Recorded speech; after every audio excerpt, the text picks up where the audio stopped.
ശ്രീ റെജി ലൂക്കോസ്, ഇതിനുശേഷം എൻ സുരേഷ് ബാബു പറഞ്ഞത് ഞാൻ ഷാഫിയെ ഉദ്ദേശിച്ചിട്ടില്ല എന്നൊക്കെയാണ്, ഹെഡ് മാസ്റ്റർ എന്നാണ് ഉദ്ദേശിച്ചത് എന്നാണ്. ഹെഡ് മാസ്റ്റർ എന്ന് പറയുമ്പോൾ അദ്ദേഹം തന്നെ പറഞ്ഞിരുന്നു ഷാഫി എന്ന് പറയുന്ന രാഹുലിൻ്റെ ഹെഡ് മാസ്റ്റർ ആണ് എന്ന്. അതായത് രാഹുലിനേക്കാൾ മൂത്തയാൾ, അല്ലെങ്കിൽ രാഹുലിന് രാഹുൽ ഈ ഷാഫിയുടെ നിർദ്ദേശമനുസരിച്ചാണ് പോകുന്നത് എന്നൊക്കെയുള്ള ആക്ഷേപങ്ങളാണ് ഉന്നയിക്കുന്നത്. അവിടെയാണ് ആരെ കണ്ടാലും ബാംഗ്ലൂരിലേക്ക് ഒരു ട്രിപ്പ് വരുന്നോ എന്ന് ചോദിക്കുന്നയാളെന്നൊക്കെ. ഇത് അധിക്ഷേപമല്ലാതെ മറ്റെന്താണ്?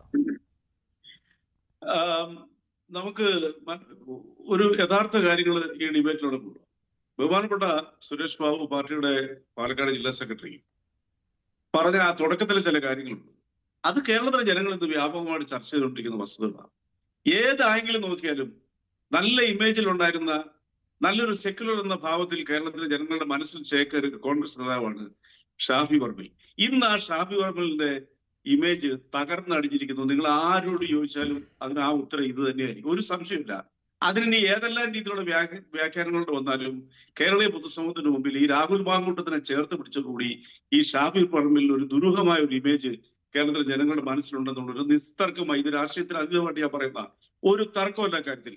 ഇനി രണ്ടാമത് സുരേഷ് ബാബുലേക്ക് വരാം.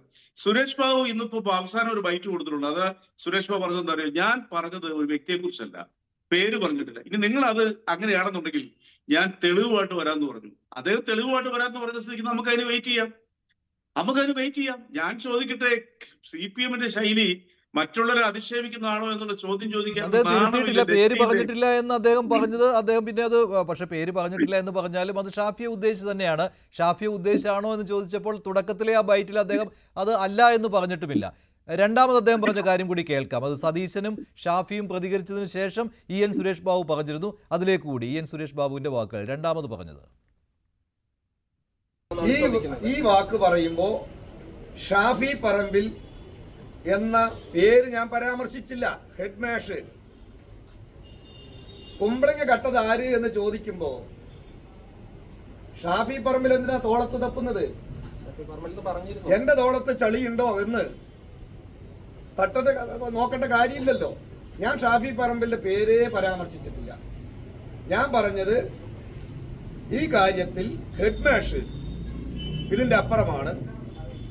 ഹെഡ് മാഷ് എന്ന് പറഞ്ഞാൽ പിന്നെ നിങ്ങളുടെ വ്യാഖ്യാനമാണ് ഓരോ പേരുകൾ. പിന്നെ ഇത്തരം ആക്ഷേപങ്ങളും ഇത്തരം അളിഞ്ഞ സാധനങ്ങളുമല്ല കേരളത്തിലെ രാഷ്ട്രീയ ഇഷ്യൂ.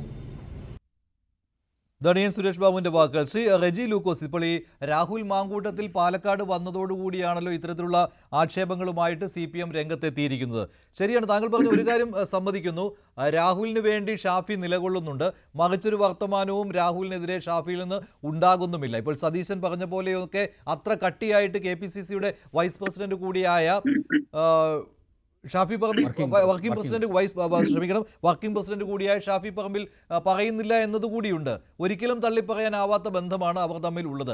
അതിനെ കൂട്ടുകച്ചവടത്തിലേക്ക് വെച്ചുകൊണ്ട് നിങ്ങളൊരു രാഷ്ട്രീയ ആരോപണം ഉന്നയിക്കുകയാണ്. അത് നിങ്ങൾ ചെയ്യുകയും ഉണ്ടാവും. പക്ഷെ അത് വ്യക്തി അധിക്ഷേപത്തിലേക്ക് പോകുന്നുണ്ടോ എന്നാണ്. അല്ല, എനിക്കൊരു മിനിറ്റ് സമയം തരൂ. ഉമാ തോമസ് MLA കുറിച്ച് നമുക്കറിയാം. വളരെ സാത്വികയായ ഒരു മരണത്തിന്റെ വക്കിലെത്തി തിരിച്ചു വന്ന് നമ്മളെല്ലാം ആഗ്രഹിച്ചു തിരിച്ചു വന്ന ഒരു രാഷ്ട്രീയ പ്രവർത്തക.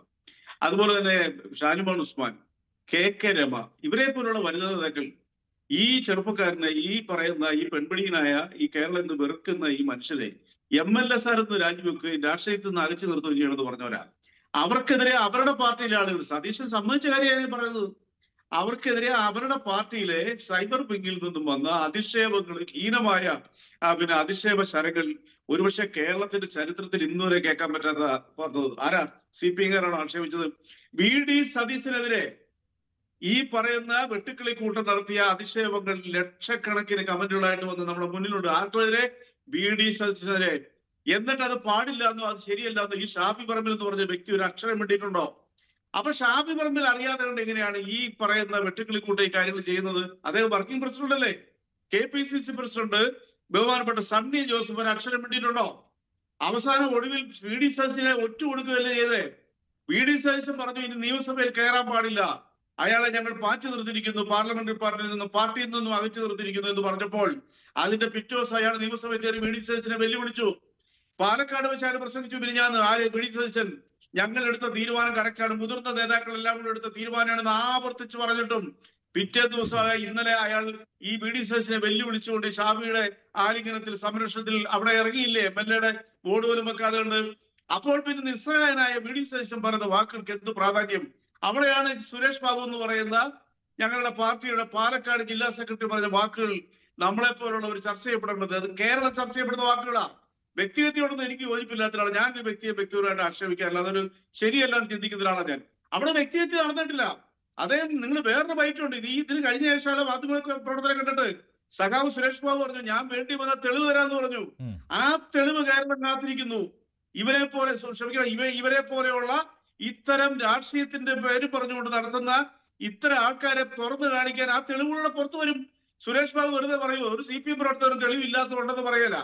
ശരി, ആ തെളിവിന് വേണ്ടി കാത്തിരിക്കുക. എന്തായാലും സുരേഷ് ബാബു താൻ ഉന്നയിച്ച ആ ആരോപണത്തിൽ നിന്ന് അത് അധിക്ഷേപമെന്ന് കോൺഗ്രസ് നേതാക്കൾ പറയുന്നു. അതിൽ നിന്ന് പിന്മാറിയിട്ടില്ല എന്നത് ശരി തന്നെയാണ്. ശ്രീ ബി റെജി, ഇവിടെ മറ്റൊരു കാര്യം കൂടി ശ്രദ്ധിക്കണം. ഷാഫി പറമ്പിലിനെ പ്രതിരോധിക്കാൻ അല്ലെങ്കിൽ സംരക്ഷിക്കാൻ പെട്ടെന്ന് തന്നെ VD സതീശൻ രംഗത്തെത്തി. കാരണം പാർട്ടിക്ക് മുന്നിൽ അങ്ങനെ ഒരു വിഷയം ഉണ്ടായിരിക്കില്ല. ഷാഫി പറമ്പിലിനെതിരെ EN സുരേഷ് ബാബു ഉന്നയിച്ചതുപോലെ ഇങ്ങനെ ബാംഗ്ലൂർക്ക് ട്രിപ്പ് കൊണ്ടുപോകുന്നയാളാണ് എന്നൊന്നുമുള്ള ആക്ഷേപം പാർട്ടിക്ക് മുന്നിൽ വന്നിട്ടുണ്ടാവില്ല.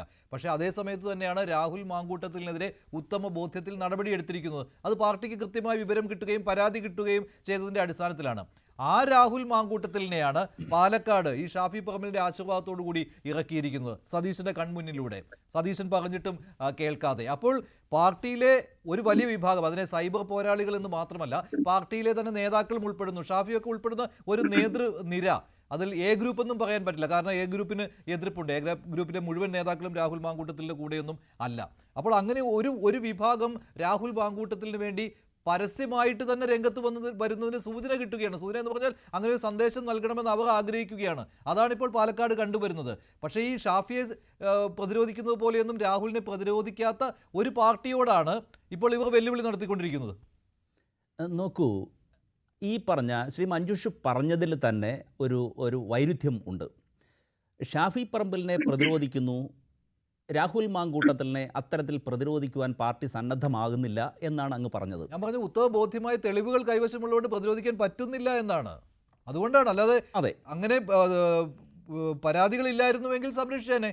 കാരണം CPM ഒക്കെ സംരക്ഷിക്കുന്നുണ്ടല്ലോ, അതുപോലെ സംരക്ഷിച്ചേനെ. ഇവിടെ പൊതുസമൂഹത്തിൻ്റെ മുമ്പാകെ കോൺഗ്രസിൻ്റെ MLA ബഹുമാന്യനായ രാഹുൽ മാങ്കൂട്ടത്തിനെതിരെ ഒരു ആരോപണം ഉയർന്നു വന്ന പശ്ചാത്തലത്തിൽ രാഷ്ട്രീയ എതിരാളികൾ അത് കൊണ്ട് മുതലെടുക്കരുത് എന്നുള്ള ഒരു തീരുമാനത്തിൻ്റെ അടിസ്ഥാനത്തിൽ കോൺഗ്രസിൻ്റെ എല്ലാ നേതാക്കന്മാരും ചേർന്ന് ഐക്യകണ്ഠേന ഒരു തീരുമാനമെടുത്തു. അതിൻ്റെ അടിസ്ഥാനത്തിൽ രാഹുൽ മാങ്കൂട്ടത്തിനെതിരെ 3 നടപടികൾ സ്വീകരിച്ചു. അത് ഒന്ന്, പാർട്ടിയിൽ നിന്ന് അനിശ്ചിതകാലത്തേക്ക് സസ്പെൻഡ് ചെയ്തു. പാർലമെന്ററി അണ്ടിൽ ഫർദർ ഓർഡേഴ്സ് എന്നാണ് അതിന്റെ മീനിങ്. അത് ഈ സാധാരണയായി അല്ലെങ്കിൽ പാർട്ടിയുടെ ഒരു കീഴ്വഴക്കമോ അല്ലെങ്കിൽ പാർട്ടിയിലെ പാർട്ടിയിൽ എങ്ങനെയാണ് ഈ further order until further orders എന്നാണ് അതിന്റെ എന്താണ് അർത്ഥമാക്കുന്നത്? ഇപ്പോൾ 1 മാസം ആയി കഴിഞ്ഞു. തുടർ നടപടി എടുക്കുന്നത് വരെ എന്നുള്ളതാണ് തുടർ തീരുമാനം. തുടർ തീരുമാനത്തിലേക്ക് പോകുവാൻ പാർട്ടിയിൽ എന്തെങ്കിലും തരത്തിലുള്ള അന്വേഷണം നടക്കുന്നുണ്ടോ? അല്ല, അങ്ങനെ ഒന്നുമില്ലല്ലോ. നോക്കൂ, ഞാനത് പറയാം. അതിനുശേഷം അദ്ദേഹത്തെ പാർലമെൻ്ററി പാർട്ടിയിൽ നിന്നും മാറ്റി നിർത്തുന്നു. അതുപോലെ യൂത്ത് കോൺഗ്രസിൻ്റെ സംസ്ഥാന പ്രസിഡന്റ് പദത്തിൽ നിന്നും രാജിവെച്ചു. ഇത് ആണ് സിറ്റുവേഷൻ.